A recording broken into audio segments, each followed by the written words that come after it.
I was in Scotland doing some meetings, and in the night, I got taken by Jesus to see another dimension. And this dimension was full of people that looked incredibly attractive. But they were very evil beings. These beings, I don't know if they were human, I don't know if they were angels, I don't know what they were, but they were actually behind a lot of war and chaos that happens in the world. And they were in this parallel dimension that was connected to Earth. And on this big screen in this dream, this lucid dream, out-of-body experience, I could see events on Earth. And they showed me around where they lived, everything. They were the most arrogant but attractive people at the same time. And I got mad when I realized how they worked, that they fed off trauma, that they would create trauma in human DNA. And that would give them a window to access our energy system. And they showed me they didn't care who won in a war. In fact, they didn't care who died. They were more interested in triggering generational trauma and shock and pain. And they somehow fed off that energy system. I don't know how. But this experience was so real. I got so mad. And they could see I was mad. And this being looked at me, this man, and he said, "We've been here a long time," he said, "and we're going nowhere." And I remember thinking, man, how do we get rid of this place? Now, I believe we are going to have to learn how to deal with these kind of groups.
He is back. Welcome back to Mystic Gateway Podcast. I am very honoured, very happy to have my good friend from Company of Burning Hearts, Mr. Justin Paul Abraham, back on the show for a second time.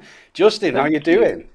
It's so good to see you again, Craig. Thanks for having me back. I'm loving your show. Yeah, brilliant. And great. We did not confer about the shirts before we came on. I just want to make that clear. It's just love. The love is so strong. The brotherly love. Oh, dear me. Yeah, but mine has UFOs on it, so you know what I mean. What can I say? That's cool, man. You win. You win for just pure coolness. You've got the rosary beads, though, so you know what I mean. I do, yeah. That's good. Excellent. Well, it's great to have you back on. So much has happened since you were last on. You were what a crazy time. It is crazy. It's crazy. But in a positive sense, I think everything that's happening is very, very exciting. Mm-hmm. And a lot of the stuff that you were talking about sort of last year with the Cosmos series, and then we spoke about it on show number 1. Mm-hmm. A lot of it's happening. And, you know, I think it's time to go further and go deeper into this. Totally. Yeah. What I find amazing, Craig, is that they're releasing all these videos and footage and hundreds now, but they can't get a single color photograph. It's like this week I was asking ChatGPT to help me find the best image of a UAP. They just are releasing these terrible low resolution images. So, you know, when they promised disclosure with Anna Luna and the congressional hearings, did you think it would be a little bit better quality disclosure? Is it as you thought it would be? You know what? My honest opinion is I think they're doing it gently. I think they are controlling the impact. That does make sense because, Yeah, like, it, did you see that Trump's trolling people big time? Did you see on Truth Social, he posted an image of himself walking with an I alien? did. Yeah, yeah. I Yeah. saw all that. I mean, what he's doing is still maintaining it in the conversation, which is, I think the whole point. Yeah. I don't think anything's happening that's not under control now. Is it a positive control, negative control? That's what we're here to decide. And with today's topic, we're going to get into this in a little bit about Gnosis, feeling out the truth. I need your perspective on this. I've been caught out recently with stuff. I hold Yeah. my hands up. But before we get into that, so on the last episode that we did, right at the end, we started talking about something that is a topic that most people laugh about, think, oh, it's just some sort of pop Hmm. culture weird thing, but it's becoming more and more part of the conversation, and that is Sasquatch. Mm. Okay, some people might watch this now and just think, what are they talking about that for? Um, Although we're looking up into the skies for all the weird things that are going on, we know things are going on in space. There's also a lot that's already here on the planet. I love the fact that they're calling them ultra dimensionals, the Hmm. things in space. That has huge meaning, I think. What if there's already ultra dimensionals here on Earth? And I'd love Hmm. to get your perspective about the potential of creatures and beings who are here in other dimensions and can come Hmm. in and out. Have you ever experienced anything? Yeah, this is an interesting thing. So for the last couple of years, I've been really into outer body experiences. I'm fascinated by it because I think the frontier of consciousness is the great frontier. The fact that we could probably move through time, space, go to different locations, different times, go into space inside our union with Christ is probably one of the greatest mysteries that's now been revealed. I think it's a timely moment of the awakening of consciousness. Now, as I've studied out of body books and I've read dozens of them, I've been to the Monroe Institute and really engaged with this. I'm practicing most nights lucid dreaming. What I found is from reading a lot of these authors is that they almost all agree that there are other dimensions, they call them near Earth dimensions, that surround us. And that even if you go to, say, Mars or any of the planets or moons, they say in a lot of these out of body travelers that they've witnessed other worlds or life in those dimensions. And I think that's really is quite possible. There's one verse in the Bible that hints at some of this where Jesus prays for this blind guy. He says, I see men like trees walking. Then he prays for him again, and then he can see normally. Now, I don't think accidents like that happen. Right. Jesus doesn't play around with miracles. He's illustrating truths and inviting us into mysteries all the time. I think the mystery there is that for a second he was allowed to see I call it the overlapping place. Mm. I think in that overlapping place there's a lot of activity.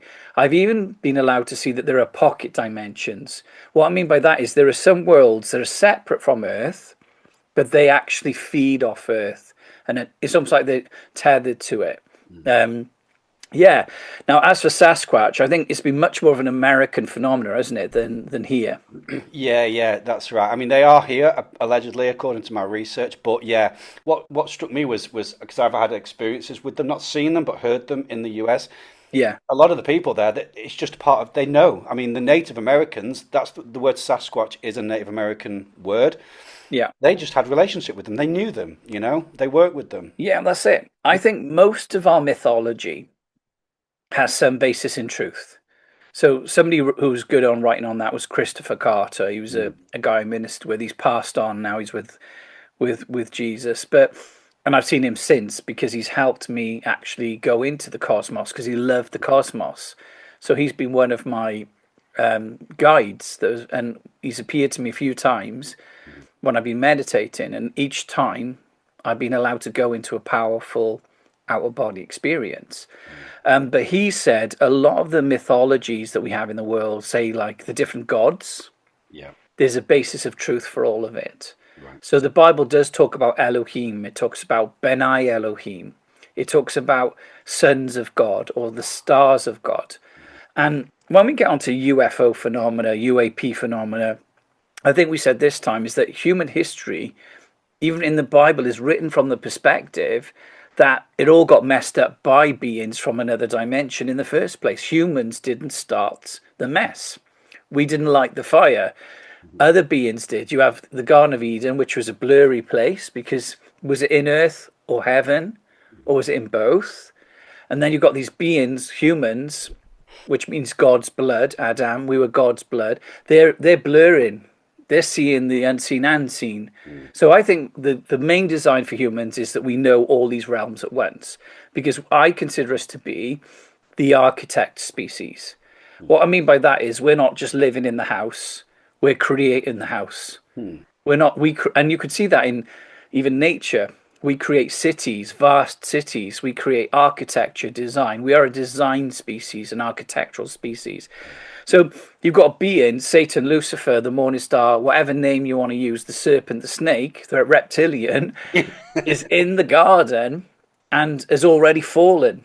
So the Garden of Eden, which is a place of intimacy for God and our species, already has a being that's already there from somewhere else. Now, was he already on Earth and God created in his domain? Or did he fall to Earth to try and engage us? But what is interesting about this, and this will come up all the time, and this is where our fear comes from. We have fear of life outside of humanity because we've been tricked by beings in the past. We were tricked by Lucifer. Then later on, we're tricked by the Watchers. And Watchers are another group again that the Book of Enoch talks about and Genesis talks about. They came from the higher realm, the higher estate, and they took women and had children. But then it talks about that they messed the genetics of animals as well. They created hybridisation. This is in the Bible, in Enoch, sorry, the Book of Enoch. This is in Jewish mythology. And then you see a lot of hybrid beings in Jewish mythology. But are they interdimensional as well? Because if the Watchers were an interdimensional species, ultra-dimensional, were their offspring also interdimensional? So I think opening up beyond physicality is the big thing that's going on right now. Right. If you think about it, the Enlightenment with the French, where it was all about science, only things I can see, materialism, anything I can touch. Then we start to have the postmodern, where we're waking up, and then we find physics is acting in ways we don't think with quantum. Right. And then we've got wormholes, portals, dimensional theories. We're in a very different culture right now, and you know, it's going to be interesting to see where it goes. Where do you think it's going to go next, Craig? What are you feeling in your heart is going to happen? I think personally, they're going to confirm. Well, they've already confirmed that there's these ultra-dimensionals, as they call it, and I love the fact that they use that word. I think that's just put a real axe to the root of a lot of the psychological control, particularly in the world of science. Because science is now having to admit there are multiple dimensions, and all these kind of atheist, biologist, 3D scientists are now having to understand the concept of multiple dimensions. They're being forced to do that. Yeah, which opens up the realm to the theory of the study of consciousness, of what's in these other dimensions, and this is becoming the global conversation. Like DMT and stuff, isn't it? Like right. People take DMT, 5-MeO, I think it's called, and psychedelics. They all have the same experiences with the same beings. Now, you'd think if it was a random hallucination, they wouldn't all be seeing the same things every time. Right. Clearly, there are pocket dimensions. Right. Around Earth, and maybe come back to the Sasquatch. Maybe they exist in that, or maybe they're in the same space as us, but a different frequency of energy. Right. I know you personally have heard or encountered them, haven't you? Right. Yeah. I mean, I've told it before on my show, but I'll tell it again. It's basically I was at the Journey to Truth conference. My friends Aaron and Tyler put that on. They have their own podcast. Really good friends with those guys. It was in Grafton in Illinois, and there was like cabins, and around the back of the cabins were these trees. And one night, a friend of mine just says, "Do you want to go squatching?" I was like, "Do what? Sorry, And it was just normal to them, like, let's just go out and see what's what. Anyway, I was just like, this is amazing. Like we went out there, and there wasn't much at first, but then there was like a breakaway group. And I kind of walked into this, like there were some friends who were already, that they were engaging because they know how to function in consciousness, these people, and they were consciously engaging these Sasquatch. Now I was looking like I couldn't see anything, but they were there, and they were saying there's some over there and there's some over there. Just tap in, just tap in. So we were tapping in, and what was weird, it was like the atmosphere around us was kind of like watery. I don't know if that makes sense to you. That's Like, interesting. like you Yeah. could sort of like run your fingers through it. It was almost pixelated. I know exactly what you mean. I've had those kind of encounters in deep meditation when Mm. for me that's the blurry place. It's the Right. overlapping where an energy from one world is coming in. I've had that when angels have come to visit me Mm. in the early days. I've even had it where I felt light when I've been in the light of God. The first time I ever went there, Mm. it was so thick. I was feeling it running through my fingers like water. Yeah, yeah, So it that's sounds like exactly you're what it's like. encountering that kind of convergence point between waves. Exactly. Yeah, yeah. And I was just there, like, running my hands through it. And anyway, that was one night, and then another night, just this small group of us went out, and we did some tree knocking, which is what people do to kind of like communicate. And I tapped a rhythm out. I just did like da da da da or something like that, and from the trees came da da da da, and I was like, what, Um, and then just further down, we started to hear and making whoop sounds, as like whoop sounds and things like this, and it was undeniable. Wow. But what was interesting was one night we went up, just to engage them. We're just having fun, It was pleasure, it was joy. Hmm. We were happy, and I heard this almighty owl hoot, like up in the trees, like right above. I was like, that must be a big owl. And the person that was with me said, "Oh no, that's them." Said they'll mimic nature sounds Wow. to let you know they're there, so not Wow. to spook you out. Something that you're familiar with, and they were letting us know they were there.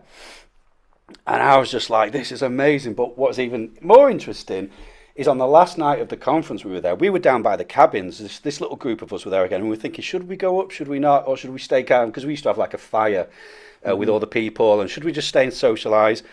Anyway, as we were kind of discussing that owl hoot was right in the trees above us, down at the bottom. It was just this whoop like sound, and we all looked at each other, was like, right, we need to go up. Wow. And yeah, we just had this kind of like conscious communication with these beings, and some of my friends who were very kind of like tapped in Hmm. were were talking telepathically with them. Yeah. Now, something that happened to me was as I was sort of like trying this out and trying to engage them, I had this instant communication where I just saw how they function. And they showed me that the trees give off a frequency. I mean, that science shows that trees have a frequency. Hmm. And the reason why they're always seen in trees is because they use the energy of trees as kind of portals. They can like use that to shift in and out the dimensions. Interesting. And I just had that download just as I was like just stood there, and it was a very interesting time. I wish they would have just come out and said hello, but they, they didn't. It was just all kind of like in the realm of consciousness. But something that I'm finding is this is happening a lot more with people, and it's like they want to be found, they want to be Hmm. seen. Did you feel like a kind of positive energy from these beings? It was fun, like they were playing with us. Yeah, Yeah. yeah, that's absolutely. It was good fun, good natured. It was humorous. Yeah, But yeah. it felt different to angels for you. Oh yeah, yeah, absolutely. It was more earthly, if that makes sense to you. Like Yeah. they, Because, they, I mean, if they're from a near Earth dimension, that's what they call it in OBE textbooks. okay, right, right, They're like blurry places in that they're kind of Earth, but not Earth. So okay. it's like if I took you out of body now and you were in your room and I was in mine, we'd still see this room, but we'd also see the energies that are here. Hmm. We might see like if someone likes music, you might almost feel music Hmm. and see music, or you might see lights or angelic. So these near Earth dimensions, it's not the same space as this, Right. but it's very close to it. It's overlapping, Hmm. and it kind of borrows from the unseen spirit and the natural, and that's where you go into when you go into OBEs. When I first started studying OBEs, and I've had many of them, I thought we were just going into the regular room like this, but being in my spirit body. But you don't. You actually go into a dimension where spirit exists as well. Mm-hmm. So it's really interesting. And that could be right next to you. Because, like, think about the Bible teaches this. This is not a weird teaching. The Bible says we're surrounded by saints, a cloud of witnesses. Right. It says we've got angels in charge of all of our ways. Yeah. And Paul said things like don't look to the seen because it's just temporary. Look to the unseen. He said that's where the action really is. And I think what's happening now is, whether you're Christian or not, the Enlightenment or the Age of Light is here, where we're waking up to what's real, what is real. And I think the big question of our time is that. What is real?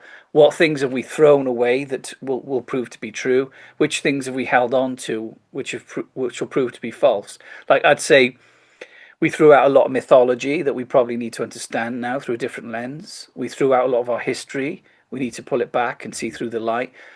Things we believe that we need to get rid of is that the government has been a good system, the current government. Right. The deep state is clearly coming out now, isn't it? And I saw, for example, I don't know if you saw this, Anna Luna posted a couple of weeks ago that the CIA seized boxes and boxes of stuff that they needed. And they were putting a court order out to get them back off the CIA, and they were illegally taken, I think, by the CIA because it was part of their investigation. And they actually stole it, which is phenomenal to think that one department of the government is stealing files from another part of the government. So the level of cover up and corruption that's going on right now is unreal. And this is the challenge: is we're having to trust this group of people to release disclosure. And I'm trusting that there's enough good people now to change things. That's my heart when I see people like Anna Luna, the congressional hearings, and I see people that seem to have a heart for the future. That want the world to change for the better, and that's the kind of people we need right now. People that are looking for the good of humanity, not the corruption of it. But what I don't understand is why more people are not talking about this. Because I look on the news feeds, and literally the other day it was I can't remember if it was CNN. It might have been CNN or whatever. They were actually talking about which type of species exist, and Joe Rogan was talking about this. He said, I can't believe this is mainstream news. They were talking about insectoids and all these other things. Now, I don't know if all those creatures exist or not. I can only go on what God showed me, but I find it fascinating that the conversations changed this much. You must be really thrilled because you've been banging this drum for years, haven't you? Yeah, I mean, obviously I kind of stumbled into kind of disclosure 10 years ago now. And I have actually made a list of since we last spoke on my show, like just the groundbreaking things that have been released. So like as far as disclosure updates goes, like I don't know if you know Senator Tim Burchett, like he is on it, and he's very Christian. He's he's very Christian, and he's like on it with disclosure. So that was actually before we did our show, September 25. He actually confirmed there are 5 to 6 underwater bases around the USA containing, in his words, advanced extraterrestrial entities and civilizations. And he also specified these are not demons or demonic in the slightest. They're not demonic creatures. That's massive. I mean, again, we're looking up to the skies, but what's here in the seas?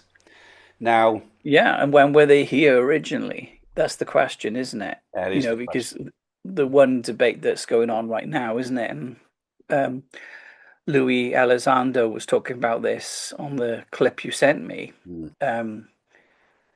Were these beings perhaps just from Earth all along? Right.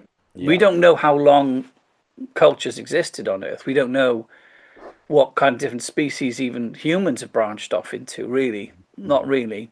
I had one encounter. This is a strange one. I've been pondering this a lot. I was in Scotland doing some meetings, and in the night, I got taken by Jesus to see another dimension. And this dimension was full of people that looked incredibly attractive. They were wearing really nice suits, nice details, like unusual, like gemstones and badges and things, and very well dressed, white shirts and this. But they were very evil beings. These beings, I don't know if they were human. I don't know if they were angels. I don't know what they were, but they were actually behind a lot of war and chaos that happens in the world. And they were in this parallel dimension that was connected to Earth. And on this big screen in this dream, this lucid dream, out of body experience, I could see events on Earth, and they showed me round where they lived, everything. They were the most arrogant but attractive people at the same time. And I got mad when I realized how they worked, that they fed off trauma, that they would create trauma in human DNA, and that would give them a window to access our energy system. And they showed me they didn't care who won in a war. In fact, they didn't care who died. They were more interested in triggering generational trauma and shock and pain. And they somehow fed off that energy system. I don't know how. But this experience was so real. I got so mad, and they could see I was mad. And this being looked at me, this man, and he said, "We've been here a long time," he said, "and we're going nowhere." And I remember thinking, man, how do we get rid of this place? And then I woke up and I heard a voice speak, and it was an angelic voice. It said Cabal. Now, at the time, I'd never heard that word. This was when I was much younger.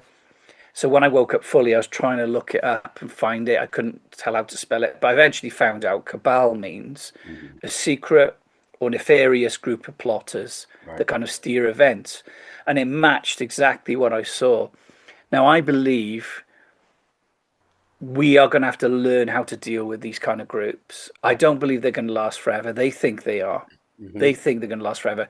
But it says in scripture, we're inheriting a kingdom that cannot be shaken.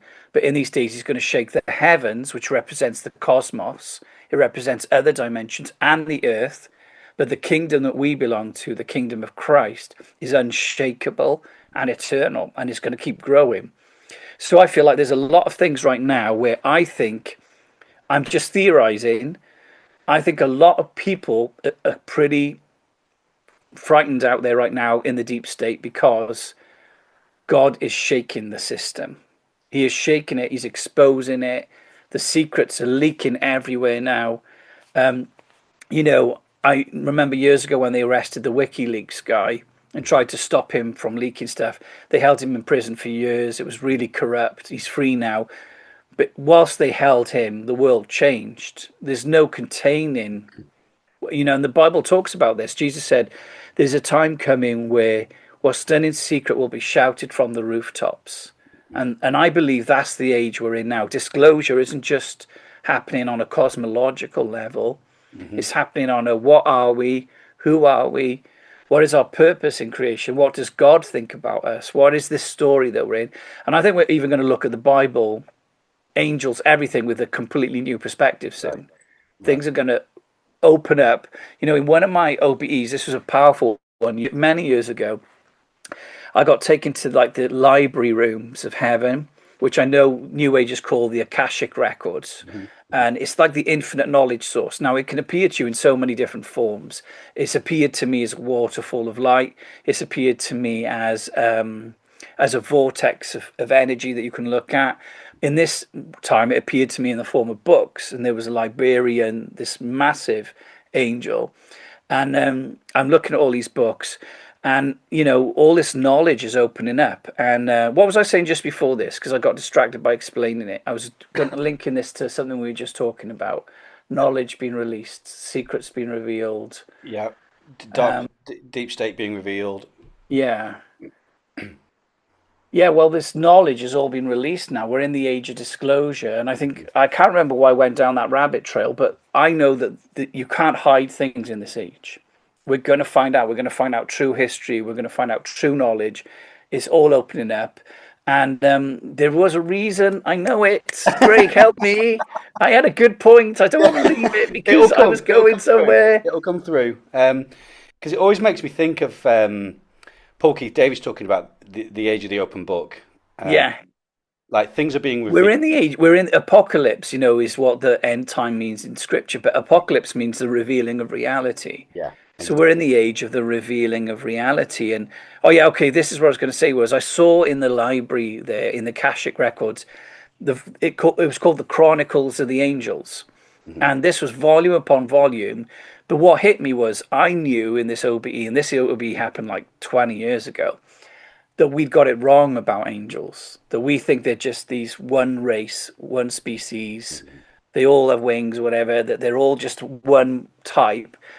each volume in the Chronicles of the Angels was cosmological, interdimensional, ultra-dimensional. And I knew that they had different languages, they had different tribes, they had different domains, they had different cultures. And now, 20 years on, I'm looking at it again going, man, was I maybe seeing the cosmic community? Right. Maybe some of what we think of as angelic is actually just other spirit beings, because all angel means is messenger. Right. Now, I've gone into the cosmos, I've gone to other worlds, as I've gone in the spirit with Christ, and I've had assignments in the stars. And I know other mystics have too. Right. Now, if I'm appearing there, I'm appearing as a messenger. So to them, they might see a spirit being, because I know this for a fact. Because I was with one group, and I looked at my body after I'd been talking to them for about an hour, and my body was a shimmering star form. It was just shimmering. I had no features. I was a golden shimmering being of light. Now, to this planet, would I have been an angel? Probably so, because I've come from Yahweh. I've come from heaven. I'm bringing a message. I'm bringing the gospel. I'm bringing joy. I'm bringing a new timeline. I would be to them like Michael or Gabriel coming to us. Do you know what I'm saying? Okay. Yeah. So it makes you think, well, have we presumed a lot here? We presumed a lot, haven't we? We presumed, like, one of the strange questions for me is, like, the Bible calls the watchers in Genesis, it says they were angels that came down. Well, how were angels able to have children? Right. Right. Do you know what I mean? And how are they even that closely genetically compatible as well? Because this is a weird thing.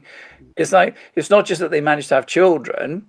How are they able to be genetically connected like that? I mean, there could be genetic manipulation. But I'm saying I think we're going to look at all the Bible through fresh eyes, not losing any of the story. Yeah. We're going to gain more.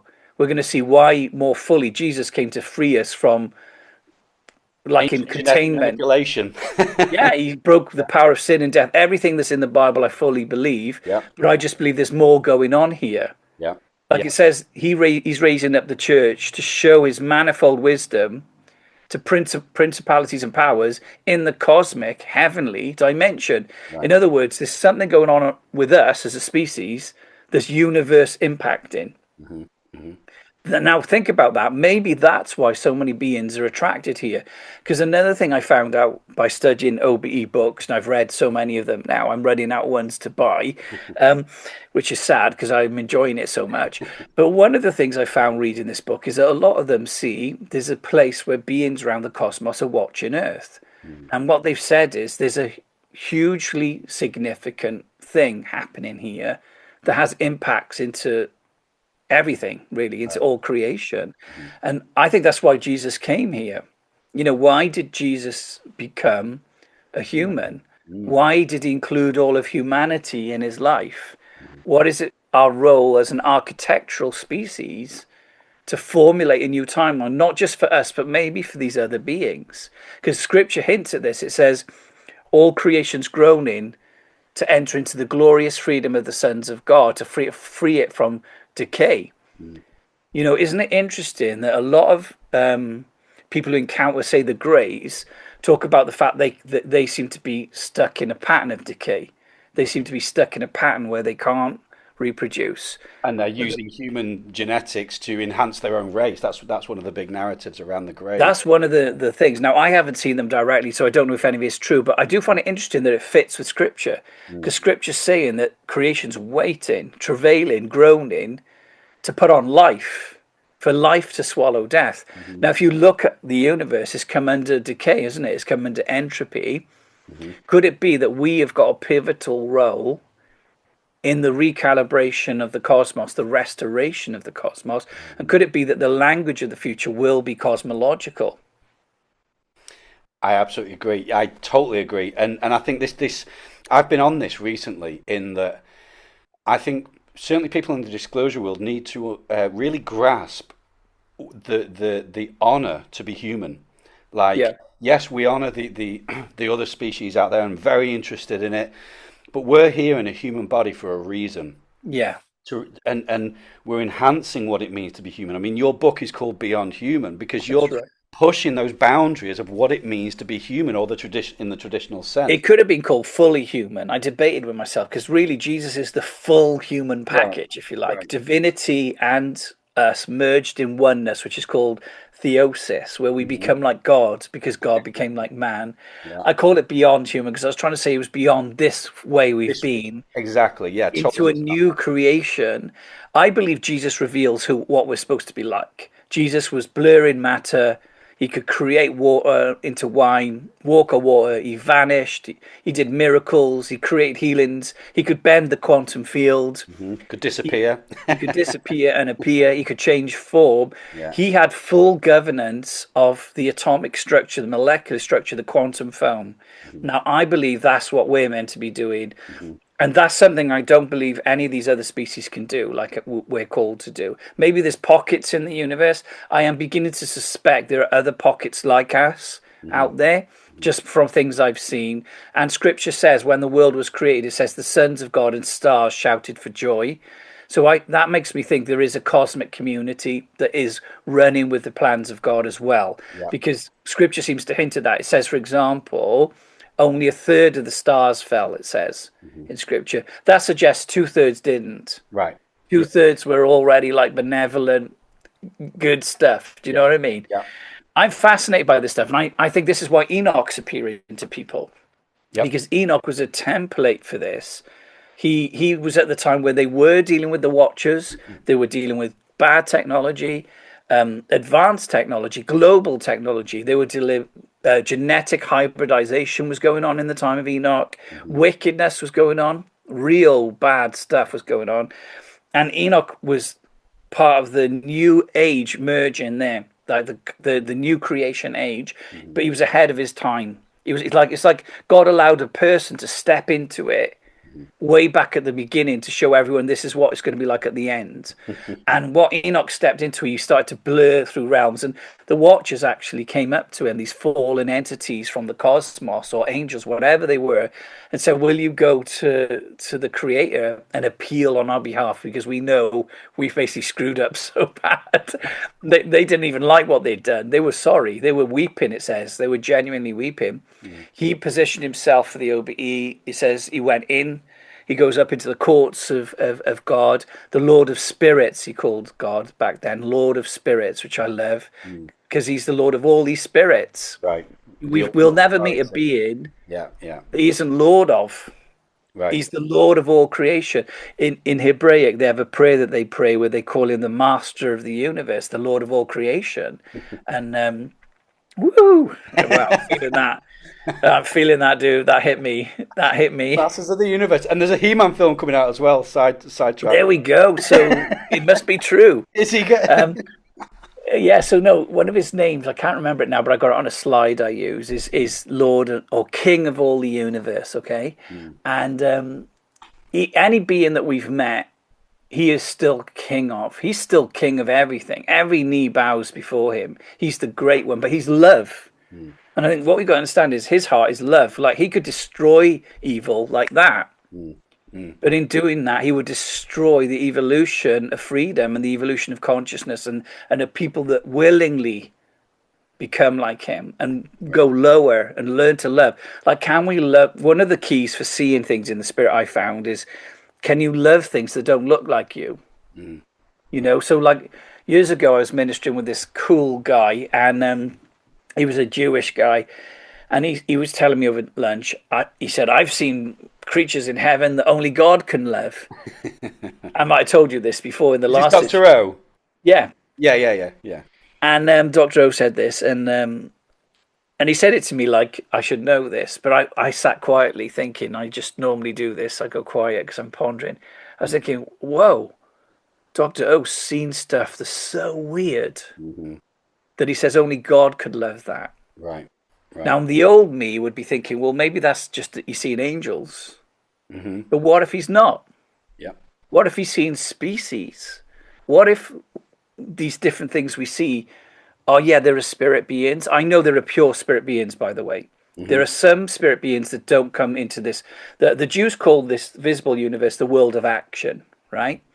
It's where all the action happens. But they have other worlds, like the world of formation and angelic realms and the realm of light. There are beings that are from much higher realms. I've seen that there are beings that we don't even have names for, Hmm. we don't have any ideas for, and they will never come into this realm, by the way. Right. They're in different worlds. Hmm. But yeah, I was thinking, man, it says around the Lord in joyful assembly are an innumerable company of angels. But it does not tell you. It doesn't tell you the species. And Right. that's what we've got to realize. They're messengers from him, messengers of his face, but it doesn't tell you. It's the word angelos, it just means messenger. And that word angelos is used for humans in the Bible as well. Yep. Yep. It's used for anybody that's carrying the divine oracles, Right. the heart of Yahweh, the heart of is the Lord. So, yeah, maybe around God in this big joyful assembly are all these spirits from all over the universe and other dimensions. And Yeah. I've got a sneaky feeling, without telling you some details, without letting in on things before you've had a look at them yourself. Oh, Um, we need there's to a lot know these going on things. there. There's a Yeah. lot going on there that we didn't know about. We need to. You need to tell all, Justin. It's the age of disclosure. You can't hold It's the anything age of back. disclosure. But yeah, there's a lot going on there. Let me Yeah. just put it like this: that the kind of spirit that we've got, which is like, if you want to call it a children of God, okay? So like if I open up Craig's heart right now, rip you open, there's a certain entity in there, which is the real you, the consciousness, the Mm. spirit, Mm. the Craig that lives even if your body goes. Mm. Okay? That has a certain frequency and dynamic to it, this marked by God's nature and DNA. What I've discovered, and I've seen this firsthand, is that the species that we are doesn't just become this form. Right. That when he creates spirits as the Lord of light, heavenly lights, he he creates our species, children of God, but they manifest differently depending on where they end up in the universe. Wow. Wow. So we are this form, but I have met other beings that still are children of God. Their core being is still in union with Christ. Mm. They still have the majesty and beauty of God, but their external form is completely different. Wow. But Wow. they're the same family as us. That's When amazing. you meet them, you know instantly they're the same as us. Right. They resonate the same. They feel the same. You can feel the presence of Jesus. You can feel the presence of love. And it's like you're meeting your family. Right. Right. So we've got a bigger family than just human form. Mm. And Mm. I've already found that. Now, the interesting thing is, some of these other beings, so like if you think of the Greys and that, they don't feel like family. Mm. Mm. So I do think there is an actual God inspired family. Right. The question is, how do all these other beings fit into that picture? Can they be transformed, metamorphosized, or maybe they're not meant to be the same as us, but they're still part of God's heart?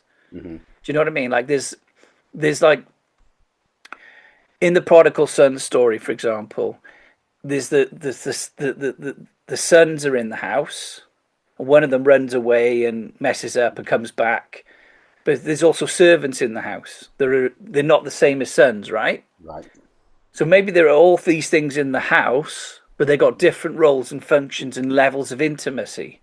Do you know what I'm saying? Yeah, I do. I do. And I think it's interesting that you just brought that up because just this week, it just popped into my head about the parable of the prodigal son. To those that don't know, Jesus told a parable, a story of a father who had sons, and as Justin just said, he had two sons, and one of them said, "I want my inheritance now. I'm going to go and use it." And he went and made a mess of his life and came back humbly and said, "Oh, can I be one of the workers?" He said, "No, you're my son that's returned back to me." That's right. Huge He party. wanted to just be a servant in the house, but he Right. couldn't be No, because because it of says you're who my he was. son. And Yeah. this is the point, Craig. Sorry to interrupt. It's the genetics, isn't it? Right, exactly, exactly. And I just thought this week, we in the church world, we associated that with like people that go run away from God and come back. What if Jesus was talking cosmologically That's about right. the human race that fell away but has come back? And Yeah. that raises many questions over, well, who's the older brother? Yeah. Who are the servants, you know? And it's just this whole new dynamic of the story. Just Exactly. And it fits on a cosmological level because if you mm, think about it, the one that didn't leave the house, the older brother, mm, that represents maybe species that have never fallen. right. And they're wondering, why did we come back and get a ring on our finger and a party? And they've never screwed up. Yeah, yeah. But again, God challenges them in the prodigal son story. He says, well, you haven't realized who you are. Mm-hmm. And maybe there's something in our story that's going to awaken them to realize they could have a party. They can have a lamb. They can have a ring. Yeah. They're not living as if they're, A son. fully in. Yeah, yeah, yeah. But then there's the servants of the house who obviously enjoy the house. They probably loved and cared for, but they know that they're not the genetic lineage. Mm-hmm. Is that maybe a picture? Is that a picture of a cosmological story? Yeah. Now, I believe probably what we're going to find is Jews teach that every layer of scripture, every scripture has like 70 layers or something like that, right? And we've read different layers over time, and as time's evolving, we're growing and going, wow, I now see this through Jesus. Now I see this through the new creation. Now I see this beyond human. And we're reading the same book, but with different eyes. Could it be that the people now are going to read the Bible again, but through a cosmological, interstellar, intergalactic, ultra-dimensional way? And what I found is, as a person who loves space, and I've gone into space a lot, is that everything's encoded in the Bible. It's such an intelligent, brilliant book. Multidimensional, absolutely, yeah. It'll talk to you at the level you're at. Like when I was a kid, I used to read the Bible, and I always used to think I was being naughty because it would be like, don't sin, don't lie, don't cheat. Yeah. So I'd always read the Bible and go, oh, crap, crap, crap, I've been a naughty boy. Then I discovered grace, that I was in Jesus and I was innocent. So those verses stopped impacting me. What impacted me then was love, that I'm innocent and I'm loved. Then I started to see the one died for all. So I'd read the Bible and see, wow, he was hugging the world to himself, for God so loved the world. Then I began to see, wow, everyone's in, all died in him, Paul said. Now, where I'm at now, I'm seeing like, well, what is the big picture here? Right. It's like, it's just like you wake up and go, okay, we're on Earth, but what else is out there? Yeah, yeah. And one of the big ones as well is although it translates the word world in the Bible, it's actually the Greek word cosmos. Exactly. For God so loved the cosmos that he gave his only son. That just makes you expand into the cosmic realms. And Jesus said, preach the good news to all creation, to every creature. Right. What a weird line. Now, growing up in the church, I never heard the pastor talk about preaching the good news of our inclusion and God's love and oneness to every creature. So it's like, what will it look like to be a preacher of the gospel in our generation? I'm just obviously speak to the Martians. If these beings are real, which it looks like they are, what is the gospel to them? Because Jesus already gave us permission to preach the kingdom, which is the ecology of love, the ecology of heaven. It's life to the best possible timeline. It's abundant joy. It's deep peace. It's healing. He said, preach that to every creature. Jesus is big, man. What I'm realizing is, like, I love Richard Rohr. Do you know Richard Rohr? Yeah, Father Richard Rohr. The monk. He's written a brilliant book. It's called The Universal Christ. Mm-hmm. That is a fantastic book. The main point of it is that Jesus fills everything everywhere, that the first manifestation of Jesus' presence is the universe itself. That's the first time that Christ, he calls it, is manifested. Yes, then Christ became a human, but Christ was already doing stuff before 2,000 years ago. Yeah, you can't say Christ just started 2,000 years ago with a baby. No, Christ created all things, sustains all things, fills all things, is in all things. And I've just finished writing a book. We'll go through the editing stage. It's about moving out of body. And my first chapter, the prelude, is I've called it a Christ-saturated universe. Because Christ is the all-in-all who fills everything everywhere. So how does that apply then when we look at ETs? How does it apply for a hybrid being? Does God love a hybrid being? Does God love something that's not made by him? That's been genetically engineered? These are big questions. Now, I think that we're going to learn wisdom in this age to go with it. So even though we're going to have big questions, one of the things that the book of Enoch says, and I've encountered this with Enoch, and I've been shown lots of dreams about this, is that we are also in the age of not just knowledge, but wisdom. Wisdom is going to come upon us, and it says in the book of Enoch, in those days, wisdom will be poured out like rain. Now, I believe we're in that age right now where we're not just going to navigate this blindly, fumbling through it. We're going to be clothed in the Spirit of God, clothed in wisdom and understanding to know, well, what is his heart? Because I don't want to react from a human level. So let me give you an example of this. I've encountered lots of people who astral project. Not good ones. So, I've dealt with witches and shamans and stuff a lot over the years. But, what I heard in Christian culture was if you see someone like that, threaten them, you're going to cut their cord, they're going to die. Rah, rah, rah. It's like hate, anger. Yeah. What I've learned is like, that's not how the spirit realm actually works. It's like how the spirit realm works is like when I encounter a being now, I'm asking the Lord, well, what's your heart for this situation? What is it that you want to do? And I had these 3 women astral project outside our house, and then they were in my room, and I woke up to them drumming, and they were doing this shamanic drumming. And when I woke up, I had this deep revelation of how powerful we are. You and me in Christ, in oneness with Jesus, in the new creation, are more powerful than any other thing. And these women that were tapping into this low energy, dense energy, had nothing. And I knew I could just like almost go bang and take them out. But that's not what happened. What I felt was how precious they were. I suddenly felt this massive love for them. And maybe people watching this won't understand this, but I expanded my spirit over them, took them in like that, and went up into the Father. And I took them deep into the Father's love and left them there, and then went back to sleep. And after that, one of the women I knew became a Christian. The Lord showed me. And it's interesting because since they've come back, there's only 2 of them. They only came back again the other day. I saw them outside my house. Wow. But now I'm not afraid of any of this. Like even when I see a dark entity or a demonic being or something, I'm asking Jesus, well, what is my role here? Is there something you want to teach me to govern? Is there something that needs healing in the earth? Is there a secret that needs to come into the light? And what I found is we're so powerful that really we're powerful immortal beings. Right.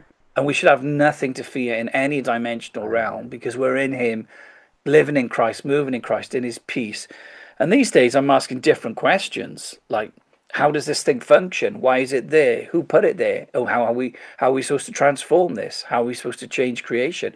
But we need to extend that now on a cosmological level. Like, why are these beings here? Do they share the planet with us? Are they phasing dimensions? Are they benevolent?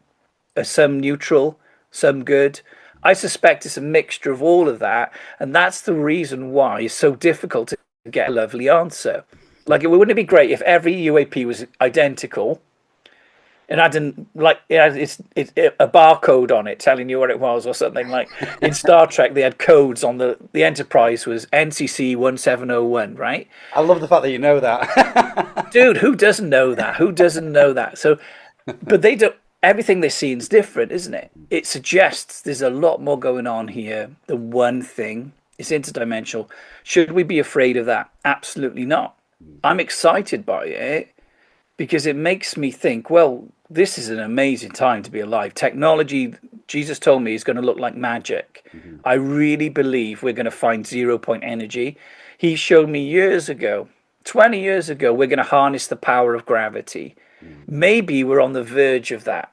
Maybe all the pollution crisis will end. Maybe poverty will end. Now, some people watching this will go, oh, no, I think it's all just going to go bad. That's a timeline we could choose. Exactly. But I believe if enough of us choose a different timeline, because the Bible even says that, it says, I present between you life or death, but I'd really love it if you chose life. Please choose life. Choose life, yeah. What if enough of us say, I'm all in on life? What will that world look like? Right. And that's what our ministry is about, is like raising consciousness to create a better earth, because that's the message of the kingdom. Right. Your kingdom come, your will be done on earth just like heaven. So yeah, it's fascinating times. What do you make of it all with the disclosure? Do you feel we're going to have some surprises this year, or are they going to keep bringing out dodgy black and white, fuzzy, grainy pictures? How did this become you interviewing me? I don't know. I don't know. I think, yeah, as I said earlier, I think that there's a planned rollout. I think it's definitely an agenda, but is it a negative one? I don't think so. I think there's been given little. Basically, we've had crumbs. That's what we've had thus far. There's going to have to come a point where they show us the goods. What they have, and I believe that they have a lot more than the normal people think that they have. Not just in respect of technology, but I think there are beings that the government have. Well, they've already said, haven't they? They've openly said they have non-human. What do they call Biologics. Non-human biologics. That's science government word for they have aliens. Isn't it weird though that like the US seem to be talking about this, and I noticed Japan has started talking about it, but why is it in the UK? I've not heard a single thing raised in Parliament. No. It's like this whole topic is not happening right now. It's. I mean, Trump said yesterday or the day before, it is the number one searched on all of the internet. Aliens and disclosure is the number one searched thing in the world. How can any government claim to be in the civilized world be ignoring this? It's mind-boggling. I think, like with Britain, we're caught up in like an illusion in Britain, complete illusion. Yeah. You never hear politicians really talking like normal people. No, They're not talking about the things that people are thinking about. Now, the average Briton will go, well, I just want to pay my bills. What's it got to do with me? Like, if they're aliens, or good on them. And you see that kind of attitude. But what they don't realize is they're not thinking. Because if there are aliens, they've got technology to go interstellar, intergalactic. They've got technology that doesn't run on oil. They've got solutions.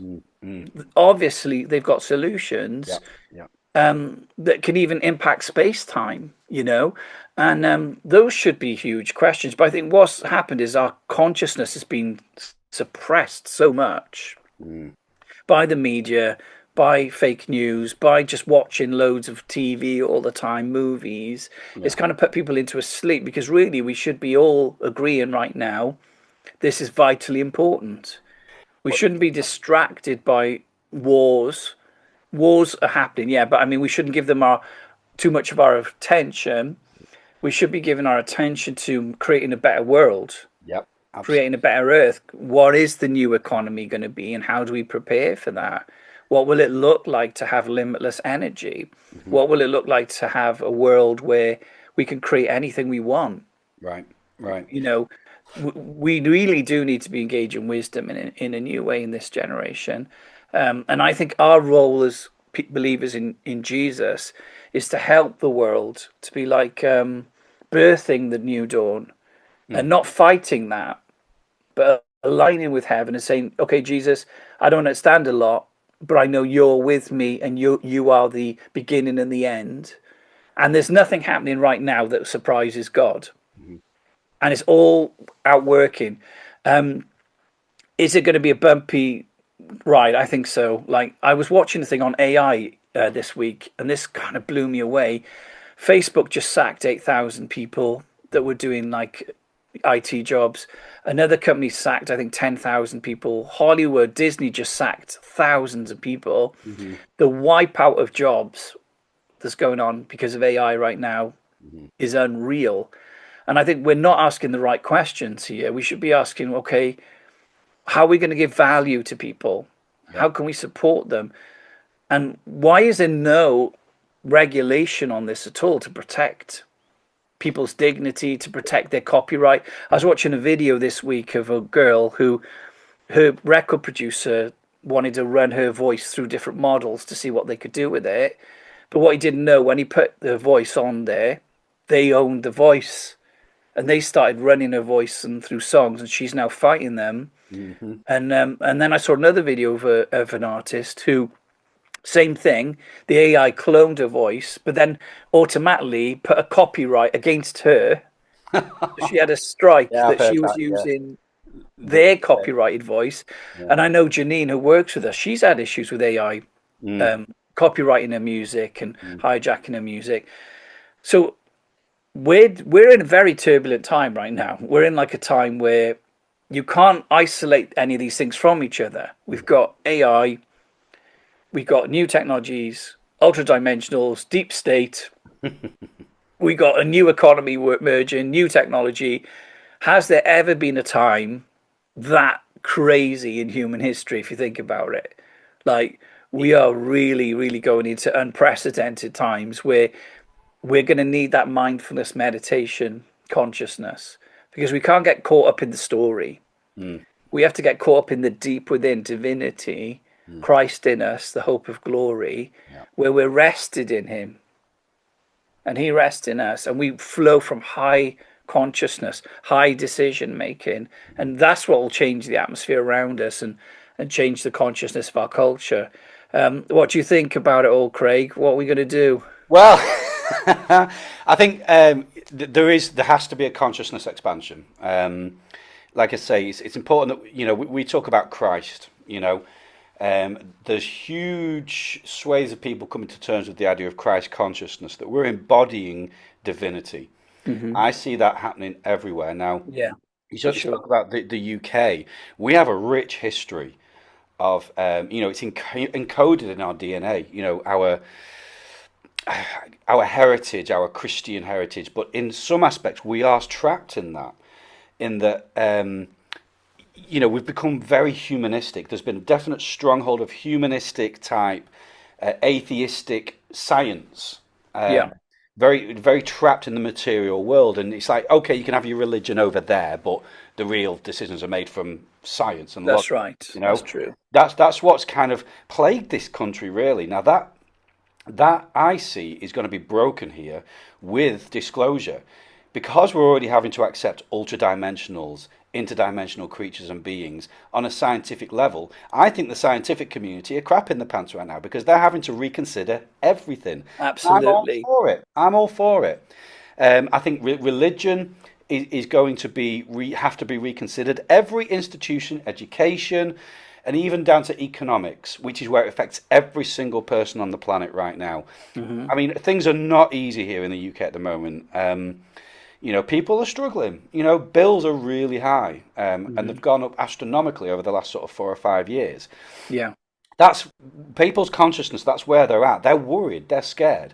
So I can see that what we're talking about in disclosure, providing answers to those problems, but you're going to have to accept that there are interdimensional aspects to this, and there are higher conscious aspects to this, and it's kind of forced the issue. I think that's where I'm at with it, and that because I think with I don't know if you know this, but the UK did have in the Ministry of Defence a UFO research department, but they shut it down in 2009. Despite all the evidence, we Yeah. have crop circles here. We're the one nation in the world. They're happening now. We've had a record amount of crop circles down south, not far from you actually. If you just go Yeah. across into I mean, England, 10 minutes from where I am, we had the Pentur UFO incident, which is that's really right. famous, Yeah. where a triangle appeared. Hmm. And this has all been documented. This is not woo woo. There's Yeah. been documentaries, newspapers, everything done on this, where the military were flying over the area for like 3 days. Yeah. And then this couple who were out by the field saw this triangle materialize. And it looked exactly like ones that have appeared in Russia and other Hmm. locations. Smaller, like probes came off it, or orbs. Hmm. And then a part split off and flew over to Llantrisant or somewhere near here. And these Apaches went after it and shot it down, basically. Wow. And they had to retrieve it Mm. from the forest. All this has been documented. And that place had radioactivity there. And Wow. they had teams in gear clearing the forest, taking all the parts. And the woman who witnessed this event at hand, her hair went white overnight from the radiation. And Wow. she's taken the Ministry of Defence to the court at the moment. She's spent her whole time now on a court case, and there's a documentary about it Mm. because she says they broke the law. They broke the law by not disclosing. They broke the law by saying it was a training mission. and that the public are demanding answers. Mm. Now, I think that's really powerful. I'd like to see her win her court case because the evidence is huge. I don't know if you've watched someone's done a recreation documentary using AI Right. online of it Mm-hmm. based on her testimony. It's so worth watching, even though it's a bit dramatized and stuff.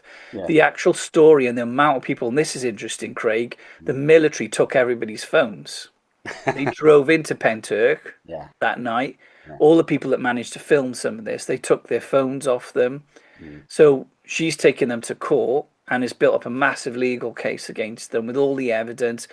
By the way, when they shot the UAP down, whatever they hit created such a shockwave, it shook the hospital there, and it registered as an earthquake. Wow. So there's even evidence from the hospital. They thought it was an earthquake. They've even got the readings from the earth. They had all the evidence of them going into the woods. This kind of stuff. Why does the government feel that they are permitted to hide things when we are the ones that chose to put them in power? Right. They are there to serve us. They're called ministers, ministers of government. That word minister is a Christian word, isn't it? It Yep. means serve. Serve. Yeah. Yeah. Yeah. So they're meant to be serving the good of the country. Why have they and all these other countries got such deep state secrecy now that we aren't told facts? You know? Yeah. That's it. And because I think they benefit from low consciousness and people not knowing this stuff. And they always hide things under interest of national security. It wouldn't serve if everybody knew about this stuff, but that's nonsense because real people are having these experiences and it needs to be explained. Now, this is People what are very robust, aren't they? yeah, I think we've said this before. It's like whenever they bring out something that they think will destroy culture by, say, the theory of evolution or the world isn't flat, where there's a universe, we go round the sun, humans are fine with it hmm because we're designed to evolve and grow. right. I personally don't think it would be a huge shock at this stage. Well, I mean, just look what's going on. I mean, they're literally giving us footage of extraterrestrial crafts, and guess what? Life goes on. I Yeah. wish it was having more of an impact. I mean, obviously there's a huge interest out there, but it's almost as if the US are having to ram it into people's faces. Like, you need to look at this. Trump says have fun with it. I like that because it should be fun. This is exciting times.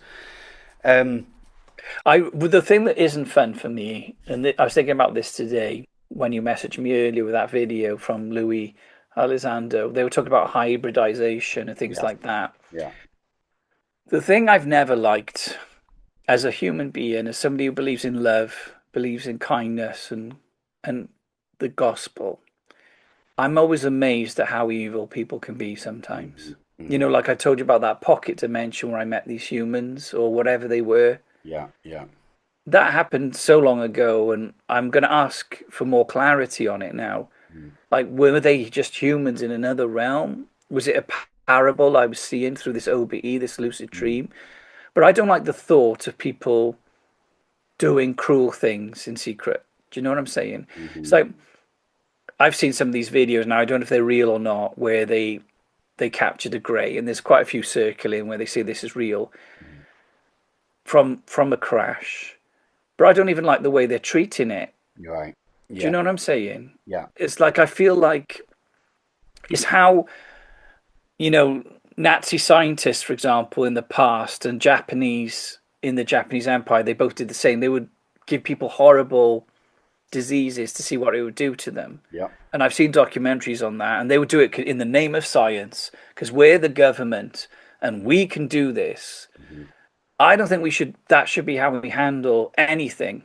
No. There should be a dignity in creation, hmm a dignity. So even if we capture a being because it's crashed, I don't think we should treat it badly. Do you know what I'm saying? It's like, 100%. I think that's why they've stayed away, to be honest. I think they've been here in hidden form. I think because they do know how to blur in and out of yeah, where we see. But I think the consciousness expansion that's going on. Some people call it the Great Awakening, whatever you want to call it. People have had enough of war, of suffering, of death, of I poverty. think so. People have had enough, and they're demanding more. And it's causing chaos to the governments because they function on stress, They and function on manufacturing situations, don't exactly, they? exactly. And as consciousness is expanding into love, into grace, into harmony, like we don't want to be disharmonious anymore. No. I think beings from other worlds are looking at this and going, they're ready, they're ready for us because if we're being, for example, I mean, there's a big thing. If we're a racist community, if we can't even get along with someone who's a different colour to us, how are we going to get along with a species that's different to us? We need to be in that heart of love, and that's the big message right now. We need to harness grace, love, Yeah. and when we do that, they're going to be like, well, they're ones we can go and visit, And this is why I think disclosure is going to come a lot of times through people who've had experiences, Hmm. because they've Yeah. been in that frequency.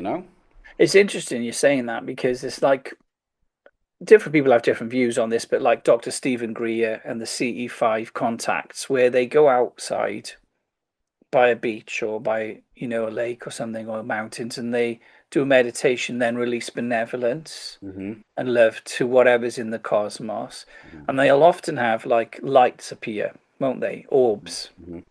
And they'll rise up out of the ocean and they'll flash and all sorts. Yeah. They respond to that positive frequency. Right.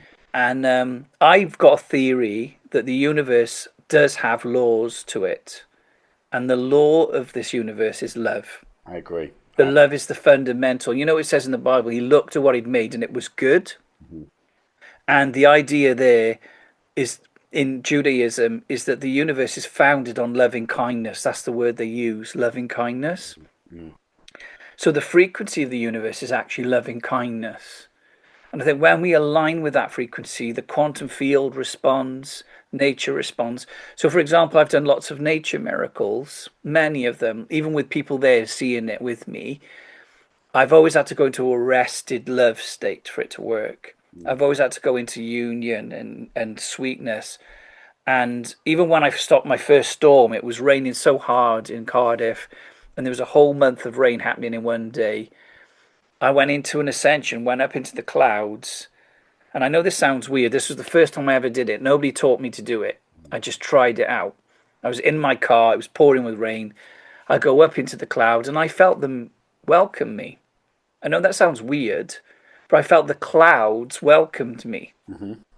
And I know clouds aren't sentient, but they've got some kind of sentience. There's some kind of energy in earth, or people call it elementals. Yeah. Yeah. We don't really have the language for it, but nature somehow reacts to us, the quantum field.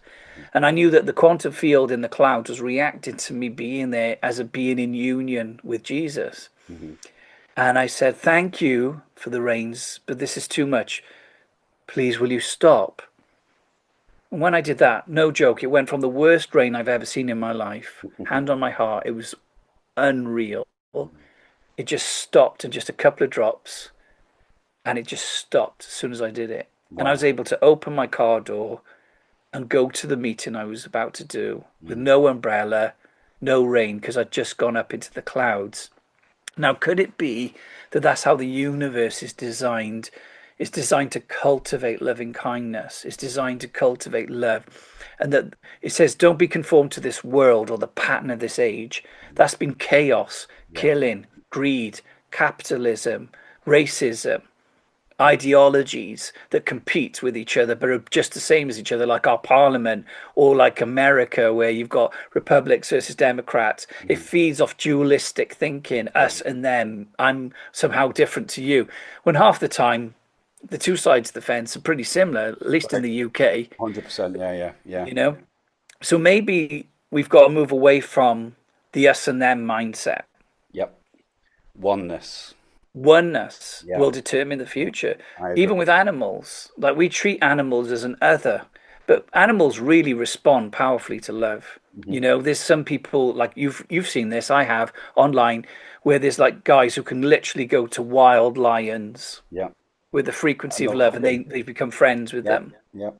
They recognize it. There's cases of lions. I read one news report of this woman that was being attacked in Ethiopia. 3 lions came and protected this young girl from these people Mm, until her village came together. wow.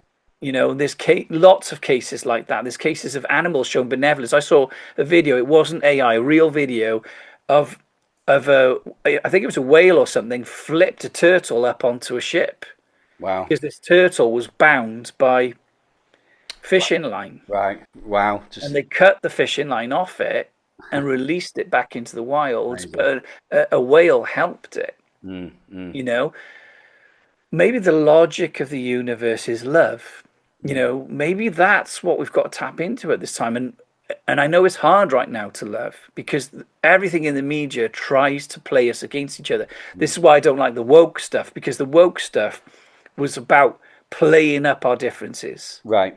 Yeah. You're black, I'm white. You're gay, I'm straight. You're this, I'm that. Da da da da. It was like always accentuating The division and differences. rather than seeing, like, was it Dr. Martin? Luther King.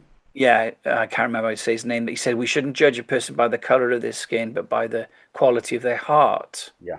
Exactly. And what were You know? they doing? Exactly. It was all about skin color. Yeah. Yeah, and like we shouldn't be like giving someone a job because of their skin color. Mm, mm. We should be looking at, well, what's the frequency of your heart? What is the evidence of your life? Right. What is the merit of your character?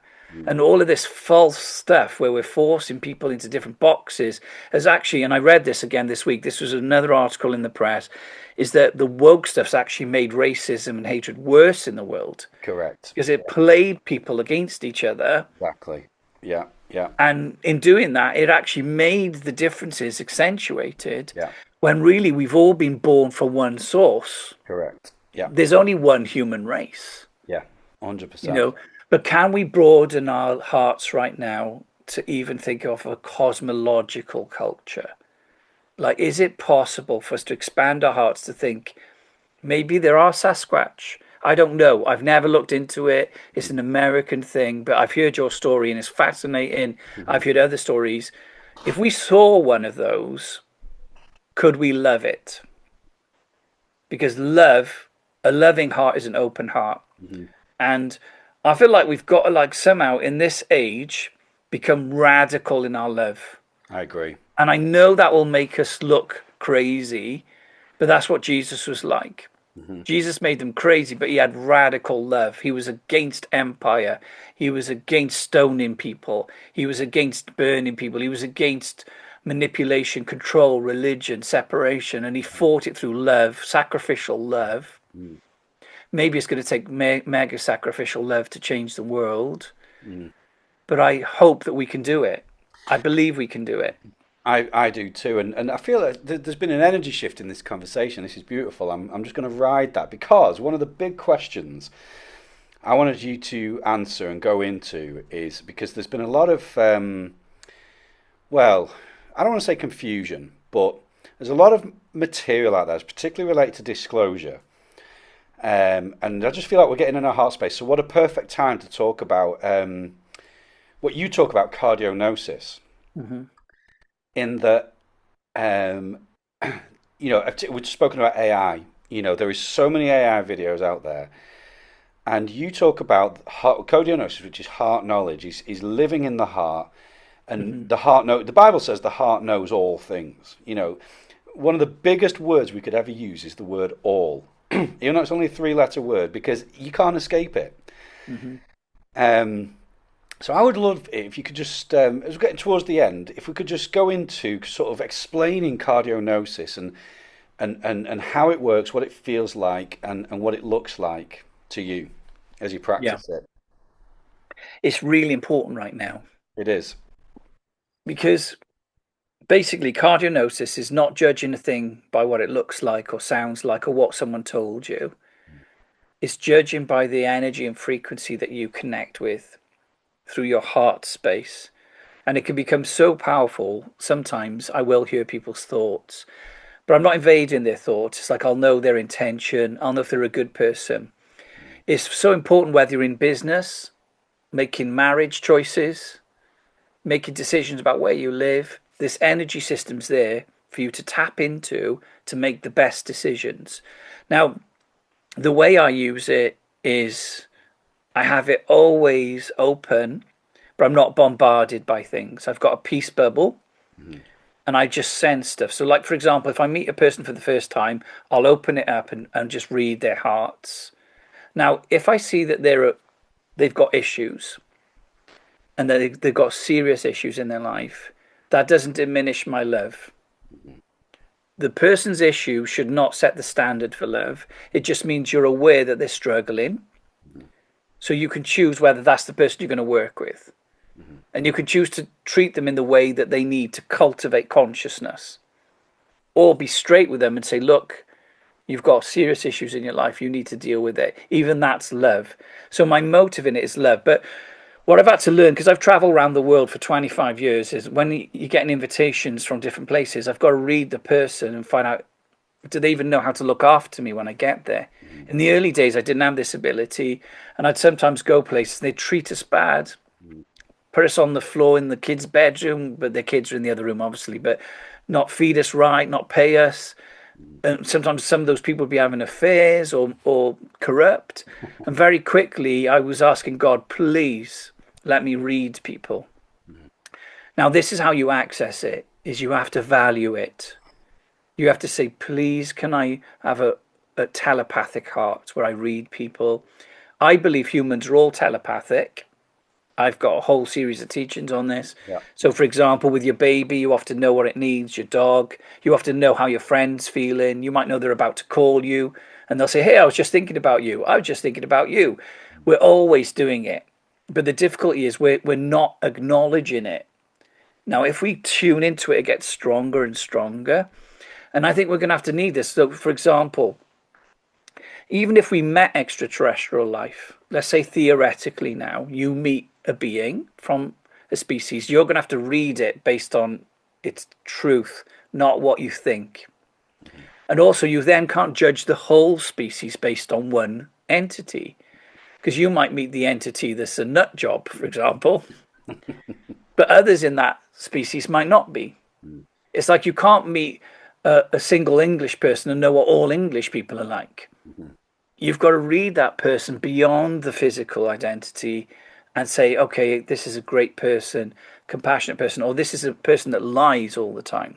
Like, I can often read that with people. We had that the other day, didn't we, where you sent me a video of a person talking about secret projects. And I knew without a shadow of a doubt, this guy was just not, it wasn't true.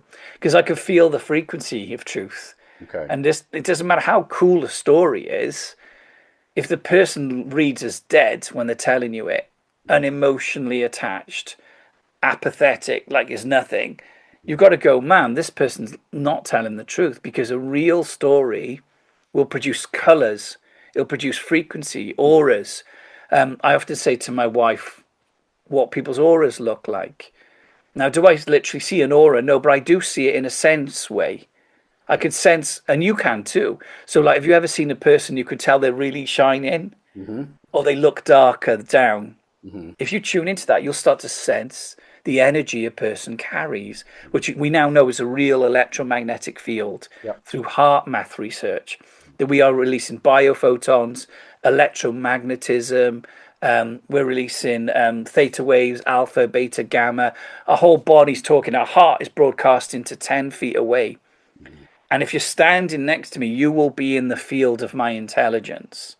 So this is part of us being awake, I feel, is that we start to open up, and it starts by you waking up to your union with God, that you're in him, he's in you, and you are loved. And having that heart will power you up. You'll power up your divine intelligence. But it's funny, I've even been able to read people's thoughts out loud, and I use it a lot when I'm speaking to a crowd. I'll open up my heart over the audience, and when I'm talking, I'll sense some of their questions. Or it's funny, one of the things that hits me hard from the audience sometimes is if somebody's really not nice or something, they'll hit me with a thought like, this guy's full of it. I'll hear that.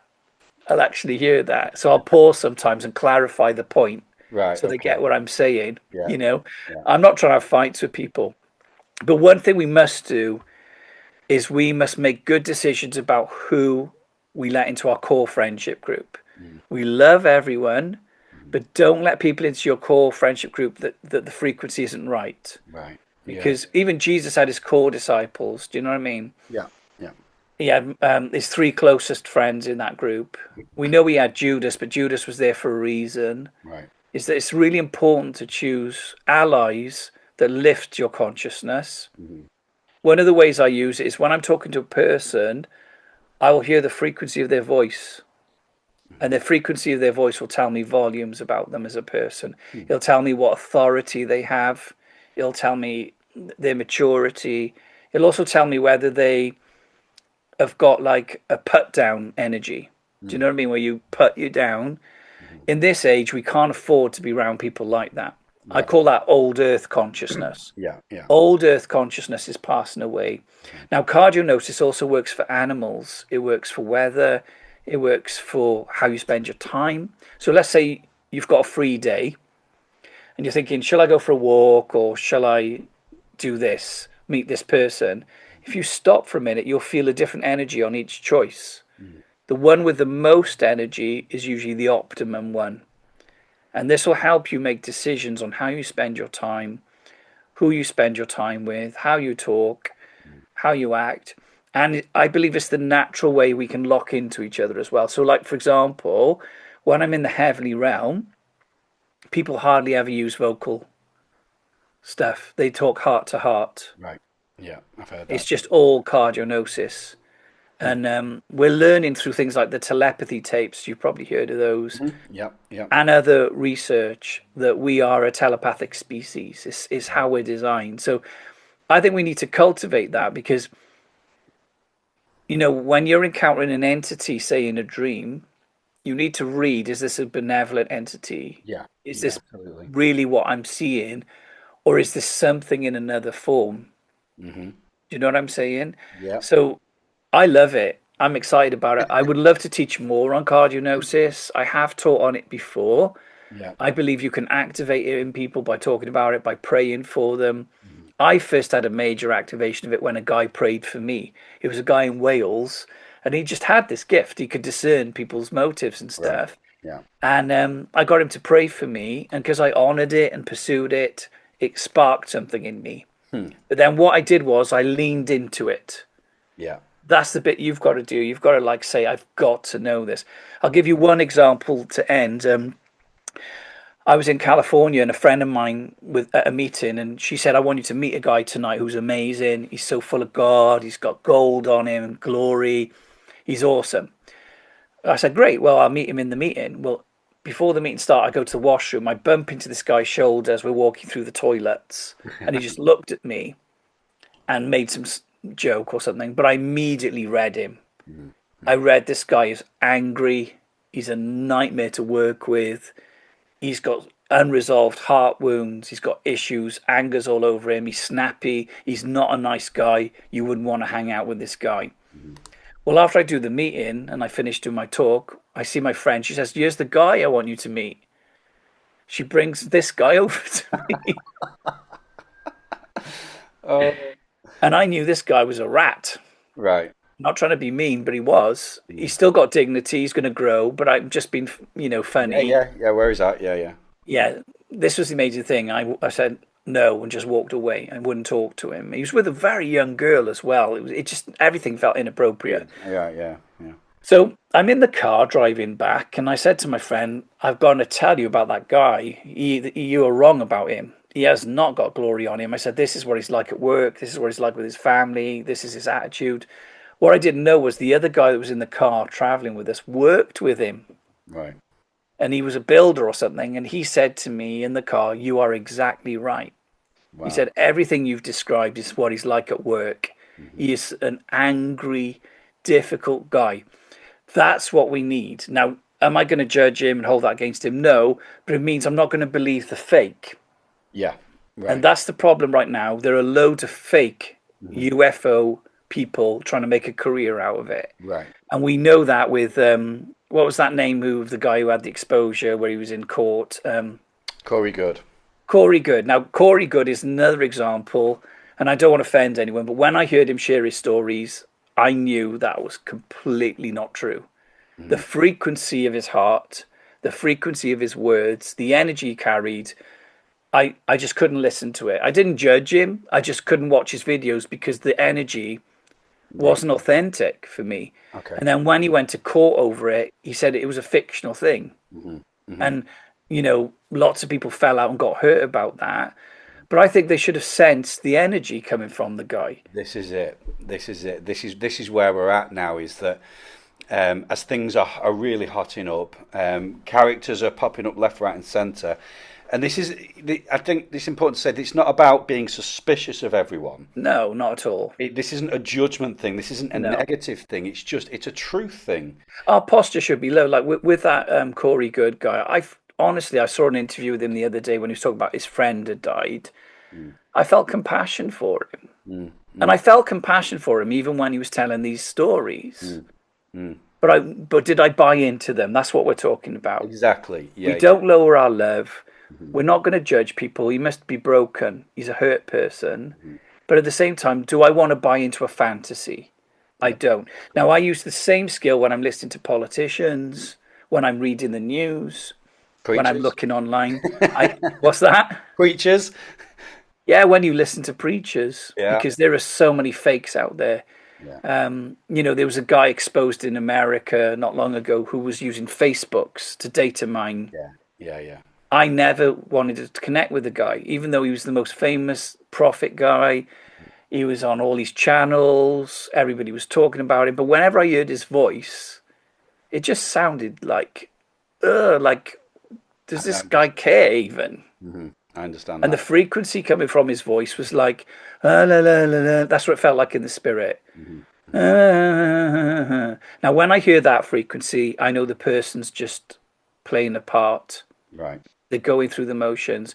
And that's what I heard on the video you sent me this week. That guy's talking about crazy stuff. He should have been going like, this is mind blowing. This is how I felt. I couldn't believe it. His heart should be racing. There should be energy coming out of him. Instead, he's just sitting there going, yeah, we had a portal to Mars. And I'm thinking, dude, there's nothing about you that seems genuine. Right. Right. And the interesting thing was, I happened to come on a video yesterday that came up on my Instagram. It was from a CIA guy who can tell whether people are lying. And this video just happened to pop up on my feed where he said, if you are interrogating someone or talking to them and there's no emotion when they're telling you anything, they're just dead. He said that's a sure sign that they're lying because they should be sensing and feeling something when you're talking about these very emotive, important things. Yeah. Yeah. I totally get that. Yeah. Because I've always, I'm very sort of right-brained and being musical as well. I'm in touch with my emotions and feelings and I think when you're that way, certainly when you're sensitive to these things, you do feel, you know what I mean? And like you said earlier, somebody can walk into a room and you can feel either the negative or the positive, or neutral, whatever. You can feel where a person's at. Now, could it be, and this is just an idea, what if somebody who genuinely has had an experience is having a bad day or they've had an argument and they're not in particularly good energy? Would that affect the energy that they give off when they're telling that story? It would affect the energy, but not the cardionosis. Okay, that's The what I mean. cardionosis will hit regardless. Okay, so that kind of cuts through that. It cuts through. Yeah. Right. Yeah, I think this Because you'll read that there's a sweetness underneath. Okay. You'll read that they're having a bad day. Right. And with cardionosis, you'll sometimes even read it before you meet them. You'll know before they come in the room that they've had a bad day because somehow it goes through time as well. So I'll often tell my wife things before they happen by using that. Right. Okay. Yeah. That makes a lot of sense. Yeah. So, Justin, this has been incredible. I want to keep talking and I want to have you on again. I don't care. There is so much to talk about. I mean, we could go into hybridisation programs. I told you I had a list. Like, the government's confirmed so much. I mean, a guy called Dr. Hal Puthoff, I think that's how it's confirming 4 different species of reptilian, Nordics, greys, and insectoids. There's so much being confirmed right now. And I'm not saying it's all true. What I'm saying is this is the conversation.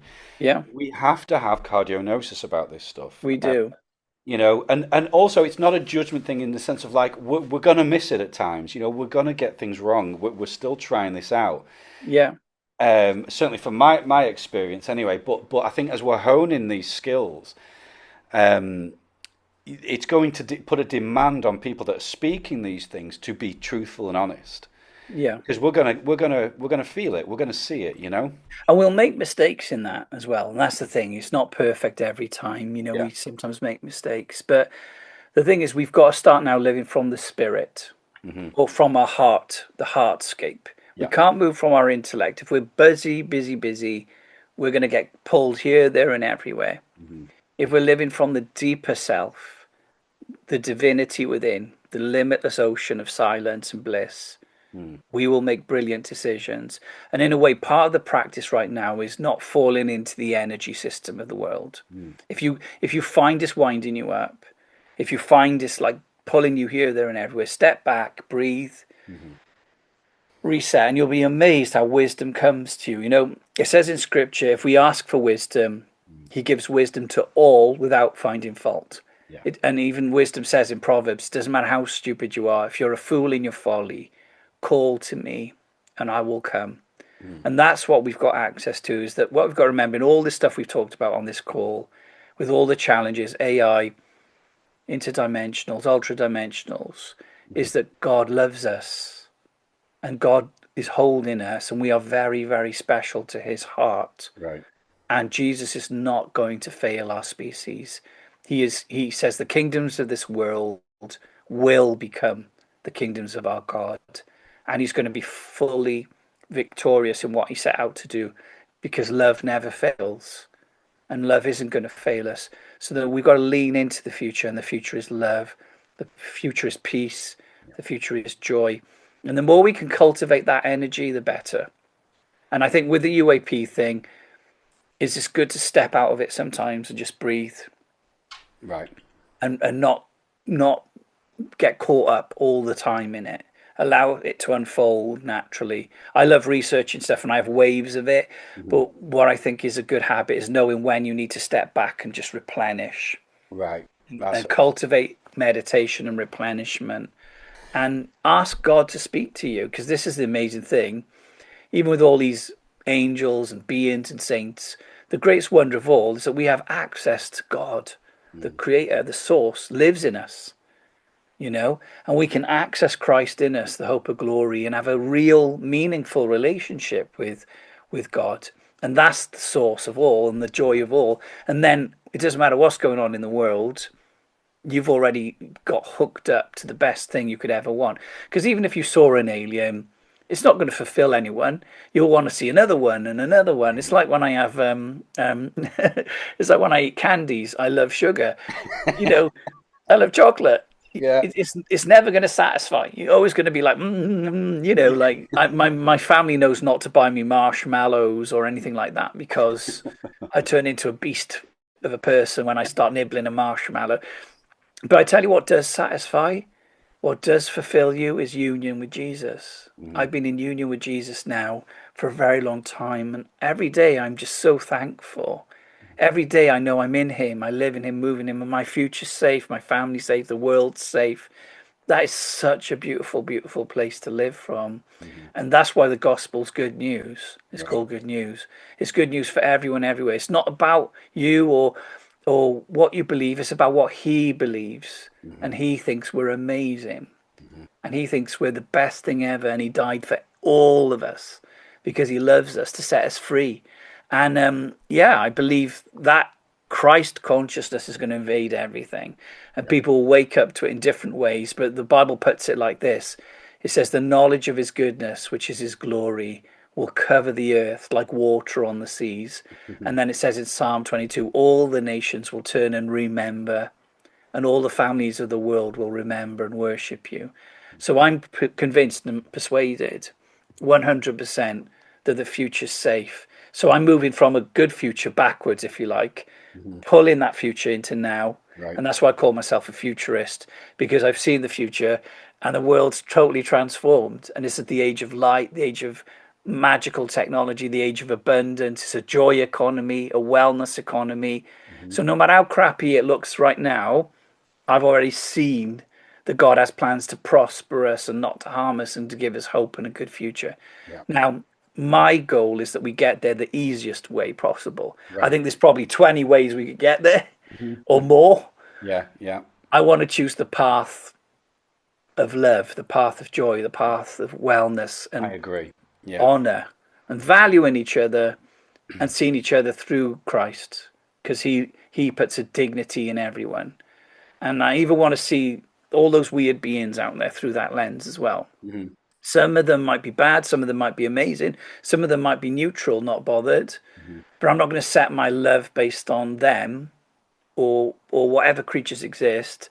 Love should be the frequency of who we are, and it becomes the thing we are. So we Right. start off by choosing love, but eventually we become love, and you can't help but be love. And that's my goal. And I think it should be the goal of everyone, is that we become love, where it's just the natural way we live. Mhm. That's amazing. Thank you so much for that. And I think when we really get that, when we embody that, we are being set up for encounter with the benevolent ones. They're looking for this as a landing Yeah, place because they that's right. want to be found. They want to see a species who are in this frequency, in the heart of That's love. right. You'll attract the energy. Exactly. And also in the OBE community, they say it's very important to cultivate good energy in your heart, Mhm. because when you go out of body, you'll go to the domain or realm Right. that synchronizes with your energy. See, that's actually interesting because one of my theories, because I've had a look at NDEs as well, and it's amazing how many Christians go to hell, but the people who aren't Christians don't. That's right, because it's all about the frequency of your heart. Now, even if Exactly. you're in a dark place, you don't have to stay there. It's just you've gone there because you're That's what holding you're on to in. hate, you're holding on to Exactly. unforgiveness. Nobody's lost when we're already in Him. Right. Okay, Exactly. the key is learning to let go. Hmm. That's all. Let go of hate, let go of judging, let go of racism, let go of fear, Hmm. and enter into that heart space and just turn into it. It's already there. And I just put out a video this week on meditation. It says a short breathing meditation. I advise people watching this to get on there and try it out. And also, if I can plug my book, Do it. Go for it. it's been out for a while now. My new book's coming out soon, but Beyond Human, fully identified in the new creation. This is a Good fun book. book. I talk about angels. I talk about transportation, transfiguration, metamorphosis, levitation. If you go to the back, there's even a secret chapter, which not everybody knows is there. Let me show it to you now, on levitation. It's hidden Amazing. at the back. It's like the secret portion right at the back, bonus chapter. So levitation, if you want to know about going invisible, all that stuff is all in this book, The Mystical Commission. I will put a link to it. Is it on Amazon? Is it on your website? Where can people It's get on it? Amazon, and this is a great book. I've had so many reviews on Amazon where people have said how much they've loved it. Some people have read it in one sitting. Hmm. So I made it kind of small chapters, dimensional shifts. How about that? How about, would you like, Craig, would you like a dimensional shift? Go on then, if you're offering one. Beyond sleep, redeeming the night. Would you like to start to wake up at night, lucid Absolutely. I'm dreaming? working on that, on setting an intention before I go to sleep. Yeah, Mastery over creation. Would you like to do creation that miracles? would be The good. celestial conflict. Here we go. Star Wars. That's another way. Well, there is Star there Wars. is a war for the heavens. I'll tell you that now. Engaging 100%. powers. Whoa. So there you go. That's my little plug for my book. It's Yeah. on Amazon. It's also, there's an Audible version. My voice sounds really different when I read it. It was really high. It was a long time ago. I've worn it out over the years. It's got Right. gravelly from all the talking I've been doing, going around the world. But yeah, my new book's coming out soon. Hey, It's have on. we got a date for that yet? No, we're entering the final kind of stages now, Okay. where we've just designed the cover today. Okay. Rachel designed it. It looks amazing. The Wonderful. content is phenomenal. I share stuff in that book that I've never ever talked about in my Right. talks before. I've decided I'm getting old and I don't care anymore. Brilliant. So I don't care anymore. I'm getting old. If people don't like it, they don't like it. But we've all got to shine brightly Yeah, because I agree. I don't want to like when I'm on my deathbed when I'm older go, oh, why did I just hold back so much? And I think all of us need to shine, which is why you did this podcast, Craig. Correct. And I'm so proud of you. Well done, buddy. Thank you. Thank you very much. And thank you for coming on. Thank you for being my first guest and my 21st guest. It's episode 21 today. Wow.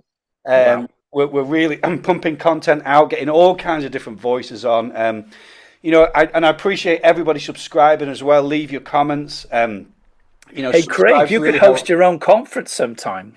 I'll come Hey, along. that would be awesome. If you do, I'll come along and be one of the people on the panel. That would be amazing. I'd love to so we've spoken about this privately, but one of my big things is I can see the disclosure world and the mystical world coming together. For sure. They all offer something to the we can learn from each other. This is it. And what I would love to see is for these worlds to merge more. I love what the Christian mystics bring, and the people in the New Age and the people in the disclosure world with whistleblowers, all this kind of stuff. It needs to come and be one big conversation, which is why I'm doing what I'm doing. That sounds good, Craig. I think it'd be great if you maybe sometime in the future you'll do your own event. I'll be there anyway, just to support you because we love you. You would be invited to speak. No, don't worry about that. And you could whack the room up with a load of disclosure people. How about that? How about I even wear shorts just because you always wear shorts? Hey, we can wear shorts and a shirt together. How about that? Oh, Justin, thank you so much for joining me. It's always a blast. And I love coming down to Wales. I'm down there as much as I possibly can because what you guys do down there is just fantastic. And what I found with you guys is you carry such an authentic heart. You get it. You get where people are at. It's just got a frequency of love and partnership and there's no conflict. It's just ease. And what you sort of hold down there is magical. So anytime I get a call from Janine, like you might need a drummer, I'm down there, if I can make it, obviously. And I love coming down. You're a great drummer as well, so we appreciate you. Yeah, thank you. I love playing drums down there and what Janine carries and what her intentions are. So we'll wrap this up. Any final words? Have you got any events coming up you want to push or anything like that? Well, in October in the UK, if anybody wants to come to a fun event, we've got a thing called The Wine is Alive in October. You might want to join us. It's going to be really fun. I think you're going to be there for that, you, Craig? I'd love to be there. Is it Mr. Crowder going to be there? We've got John Crowder, myself, and a bunch of other people. And it's just a big party. On Saturday night, we have a costume night. Where we all wear costumes. Doing that, are you? Okay. Oh, dude, we've had amazing costumes in the past. We have glow sticks, we party, it's so much fun. And the purpose of that is joy, isn't it? It's about being in the joy and just, happy. Yeah. It's an energy, it's a frequency, and we love it. So, look up on my website. In Australia, I'm doing a tour in Australia in January. Fantastic. So if anybody lives in Australia and wants to see me, that'll be posted online soon. Right, and it'll be summer there, so you'll get winter sun. That's amazing. I know. It'll be amazing. It will. I don't know what my plans are for next year. We haven't planned anything because we're kind of in like you and everybody else, we're trying to feel our way. We don't want to just rush ahead and keep doing the same thing. Yeah. There's big changes happening. Yeah, we're leaving it open because right now it feels that's the right way to proceed because who knows what we're supposed to do. I know my new book on outer body, I'm going to want to do an outer body school where I'm going to want to teach people how to get into the energy state, how to do lucid dreaming where you wake up in your dream, how to get into the vibrational state, what theta waves do, binaural beats, some of the dimensions and realms we can go into, how to work with your guides, which are your angels and other beings that work with you. And it's going to be a really fun time. And that'll be a deep dive for people that want to learn to travel in the spirit, in their consciousness, into all kinds of realms and dimensions. It's going to be the most far out thing I've done yet in 25 years. So I'm excited about that because one of my goals in life is just to keep moving. Right. I could just keep teaching what I've always taught. And some people have said to me, why don't you just keep teaching it? But I am. but I also want to step into new frontiers because we're all creative, limitless beings. And I'm excited about this because think about this. You have the capacity within you to travel through time and space. Mm-hmm. And how powerful would that be? And I believe in the future, this is how we're going to study history. We'll actually be able to go and watch events in the spirit, or we'll go into the records in heaven, the Akashic records or the knowledge in Christ, and access knowledge. We won't be guessing by just holding things up and thinking, well, what is this? Yeah. We'll go back in time. Wouldn't you like to know about the pyramids? Wouldn't you like to know about the future? All of this is accessible in the beyond the body state. Amazing. And I think consciousness is the new frontier. And if I was to hazard a guess of what will this age be called, I think it'll be the age of consciousness, the age of light. Yeah, yeah. And that is a perfect place to say goodbye. And thank you, everybody, for joining us. Justin, it is always a pleasure to have a conversation. Again, I could keep talking for hours, but I think people have probably got to get a brew and things, But thanks for having me. Thank you so much for joining me. I appreciate your time. And again, you're welcome back anytime. As things progress, we could do another one maybe. But thank you very much for joining me, and thank you. I'll speak to you soon.